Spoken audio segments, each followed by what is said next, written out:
Hello. Today I will be explaining to you how I improved my art in the span of about a year, 6 months to a year, from this to this. It's quite a big difference, but not really in vibe. I feel like the horrendous vibes are the same. However, I think the techniques have improved a lot. So I want to talk about how I did that and what I recommend you do in order to get better at painting, specifically figuring out what works for you and what doesn't, because I think that's a big part of painting well. Now, the first thing that I did was figuring out what kind of paint to use, which may seem very limited or like simple. However, if you are, for example, painting with acrylic or watercolor right now, you might think you fucking hate painting and it's not for you, when in reality, you should just be using oil paints, which was the case for me, because this is my work in acrylic, and as you can see, it's not very good. It looks very muddy. I wasn't getting the textures I wanted. It all just looked kind of vague, and like everything looks the same. It all has the same texture, which is something we'll get into in a bit. But the colors aren't right. Like, it's not working how I want it to work. And then versus the second, I switched to oils, which I had worked with oils before, but like, here's some of my first oils in comparison to some of my acrylics when I had been doing acrylics for a really long time. You can already tell my oils are a lot better, and I do like. Okay, if you want to do acrylics, for sure do acrylics and learn how to do those. But if you try oils, if you're doing oils, try acrylics. If you're doing uh watercolors, try something else. Like, try everything and see what works for you, because I cannot do acrylics for the life of me, and I make great work, if I do say so myself, with oils. Okay, that's just how things are. Figure out what works for you, and it doesn't just apply to paint, it also applies to stuff like brushes. And that being said, my biggest tip is to stop using teeny tiny fucking brushes, okay? It's not helping you to have the smallest, like, finger sized brush. I personally, I use one brush. It's this guy. It's pretty big. Compared to my hand, it's pretty big. And I use this on all my canvases, no matter what size. If it's this small, I'm still using this. And the reason for that is, if you're painting with a super tiny brush, you're gonna get caught up in details that don't matter. And what I mean by that is that when you're looking at a painting, no one is looking at it from like this. Like this. Okay, no one's here. Everyone is here, at least, if not further away. So it should look right when it's like far away, not when it's close up. It doesn't matter if it looks good when it's close up, because no one's seeing it that way except you, because you're making it. So why does the big brush help? The big brush helps because you're just filling in areas quickly, and you're doing it like you're seeing it. You're not doing it how you think it should look because you know what it looks like. You're doing it because you are ideally further away from your canvas, because you have to do big strokes and you're not focusing on details being super close to it. You're going floop, floop, floop, and there's a vague image that you can then go into, and maybe I'll permit you to use a small brush for the details. Though I also just use my big brush for that. Right? It's just easy to get stuff done with a big brush, and it's easier to quicker have a vision. It's just easier to get stuff done with a big brush once you're used to it, I will say. Because you don't need all those details to convey what you're trying to convey. You're only making it hard for yourself. And if the process of doing art is hard for you, it's probably because you're making it hard. Which brings me to my next point. Don't paint or do anything while you're not feeling good. Which sounds so easy, but I'm serious. Eat well, sleep well, feel good, which is not always possible, but like, try your best. And I promise you, like, don't distract yourself. I promise you, you will have better results. A lot of painting is about how you're feeling and if you're doing well. If you're worried you're gonna fuck shit up, that's gonna fuck with you. And I know it's hard to turn that off. But what helps a lot for me is making a lot of shitty fucking paintings. I argue about this a lot with people, but like genuinely I've made so many shit ass paintings. Here's a couple of them. I don't like these. I think they suck. But I made a lot of them, and that made me make a lot. And if you make a lot, you at some point just kind of stop caring if you fuck up, and you're just like, okay, whatever, next one. And I think that's a beautiful mentality to have, and that's the mentality that brought me where I am today, where I'm kind of consistently producing stuff that I like. Because I have figured out what doesn't work before I figured out what works, which kind of sucks a little bit, but to go through, but in the end it will be worth it. Oh, my next point, figure out what you like in painting. And that means your own paintings, but that also means other people's paintings. Because if you're not looking at paintings, and if you're not looking at art that you like actively looking, not just liking on Instagram and scrolling, like you need to look at that shit and be like, I like this aspect, I don't like this aspect, I hate this, I love this. If you don't know that, what the fuck, how do you know what you're gonna make? I think that's another thing to really have in your mind, is to not worry too much about what you're going to make, because it does not matter if you're still learning. It'll come later. What like the meaning and everything is like, whatever, dude, whatever, you're learning. Why should you make like this amazing art that has all these meanings if you don't even know how to create anything? I think it's a lovely thing to just make a composition that you think is beautiful and you think works and means something to you, that you can't necessarily, like, you don't even have to word it in any way that's like tangible for anyone else. I think that's a great way to do it. For me, I just made a lot of dogs because I fucking love dogs, and dogs mean something to me that I cannot explain to anyone else. So I made a lot of that, and I made a lot of wounds, because I think that's a sort of, I think those brought a sort of like awful mood, or like a heaviness that I wanted in my work, but I wasn't sure how to convey. And I think that's an easy way to bring an atmosphere to your work without having a super meaning, and without having to worry about what to paint all the time. Because if you're like, I want this and this and this in my work, or like I wanted this certain mood in my work, it's really hard to find consistent imagery or think of like a composition that perfectly captures that. So it's great to have like a subject that you know brings that feeling, so you can easily find imagery and references that convey that feeling in an accurate way and in a way that you want.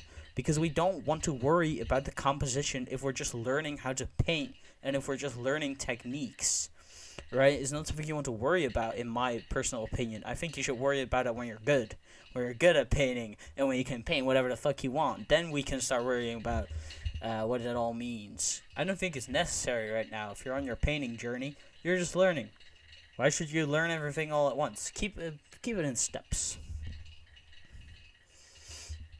And my next big point is figure out the differences in material. And what I mean by that is that if I paint a body, if I paint skin, it can't look the same as the shirt that the person is wearing, because then you cannot see the difference in material.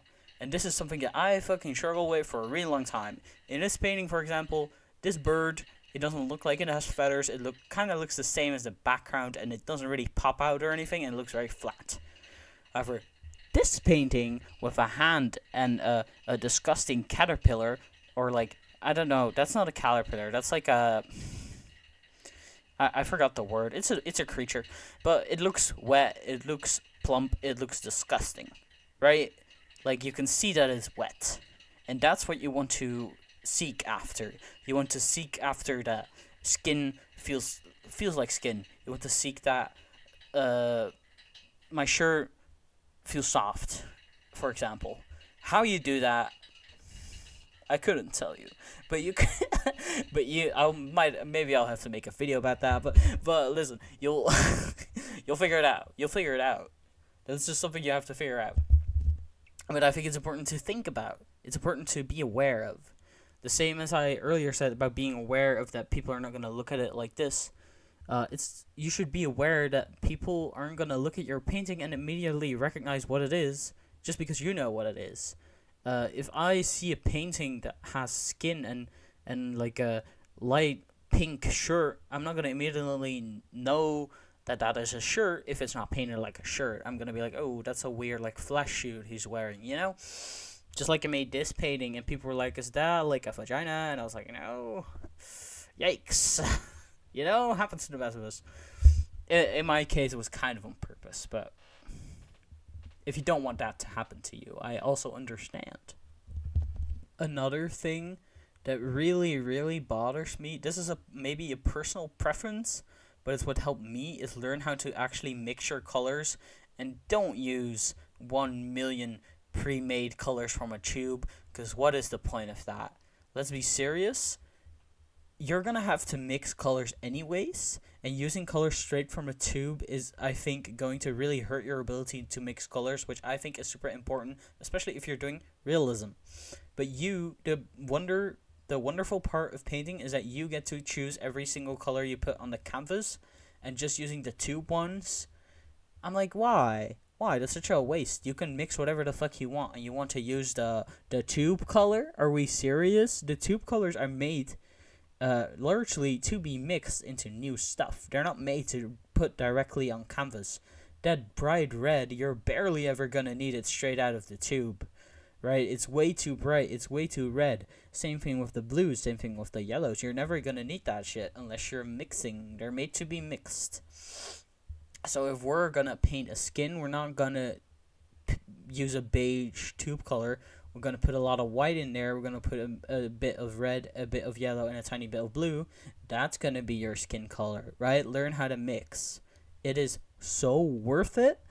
And it's also, at some point, it's going to be like muscle memory in your mind. And it's going to help you get consistency in your works. Like all of these flesh paintings and teeth paintings right here.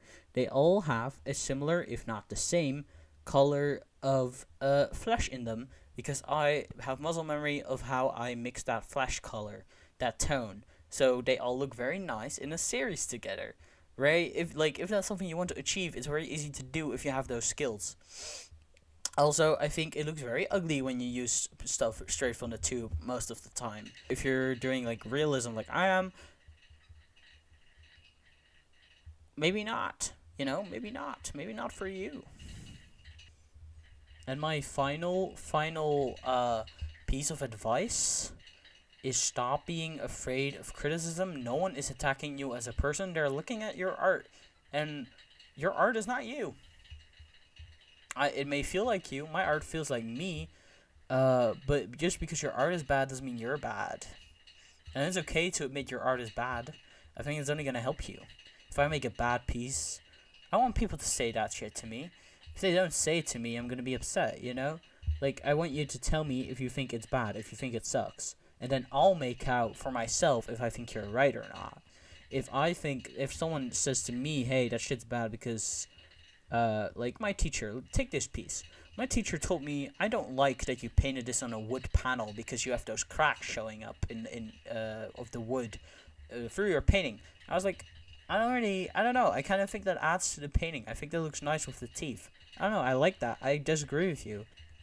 He also told me in this painting that the cigarette doesn't look like a cigarette. It looks like an insulin pen, like a diabetes like insulin pen. I was like, first of all, LOL. Second of all, he's kind of right. It doesn't look like a cigarette. It looks weird. It looks off. So in that case, is that harsh? Sure, but I think you should learn how to deal with that. I think people are so like, oh my god, like you often hear, oh my god, I went to art school, they were so mean, it was so brutal. I'm like, seriously? Why? I don't know, I just can't. I think it's fine. It's fine to be brutal about art if you want to get better. I think the only way to get better is to have others be brutal to you about your work and tell you where it's at. Because if people are lying to you and saying it's good, when you're gonna get stuck at some point, right? You're gonna get stuck and you're not gonna improve, and you're gonna keep making the same bad art. And I realize this is an extremist mindset, so don't come for me, okay? We're talking about improving. If you want to improve, you have to be harsh on yourself, in my personal opinion. Or, well, this is how I improved. So if you don't want to be harsh on yourself and you still want to improve, that's fine. This is just how I did it, and I did it by being harsh on myself and everyone else around me, which is kind of annoying at some point, but it did work for me, so it's fine, really. No, okay, I think you can probably improve about being harsh on yourself, but this is about me and how I did it, and I was definitely really mean to myself at some, well, not mean, like, I wasn't mean. I don't think being harsh on your art equals being mean. Like, I don't think it's mean to say to myself, oh, this kind of sucks. It's fine, because I'm learning. Again, we're learning. We're all learning here. It's fine to make bad stuff because you're practicing, right? You don't need to be making masterpieces, and it's fine to admit that you make bad art sometimes. I don't think art is always supposed to be good. You're supposed to make shit.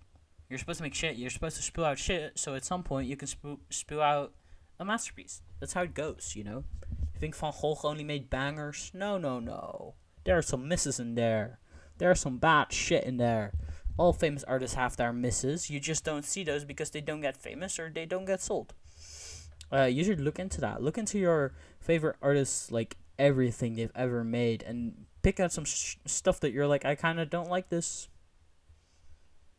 It'll make you feel better about yourself. Every artist has some pieces they don't like. Even if you think it's good, there are gonna be people who don't like it, and it's gonna be the same for yourself. You don't have to make art that you like all the time. That would be exhausting. I would get bored of that. If I made art I liked all the time, I would get bored. Then why do I make art if it's good all the time? That's boring. The fun of art is that is a challenge for me, to create something cool. Obviously, it's not gonna be cool all the time, but when I do succeed, it's epic. Like that's how it works for me. It's a competition. I need to win, but first I need to fuck up before I win. It's not a constant. It's a journey. Anyway, that was my art advice. Don't take this too seriously unless you want to get real good at art. Then you should take it very seriously. I'm kidding. Take it as you will. If this doesn't help you, then whatever. Sorry, I tried. If this does help you, you're welcome. And if you think my art sucks, for example, and you're like, what's this guy like up his own ass about? Remember, art is subjective, and my opinions are probably not the same as like yours or anyone else's, or like any other art YouTubers. So there's probably plenty of other people for you to watch, really, I imagine. So go watch another video and they'll tell you how to do it. Yes. Anyways, like and subscribe.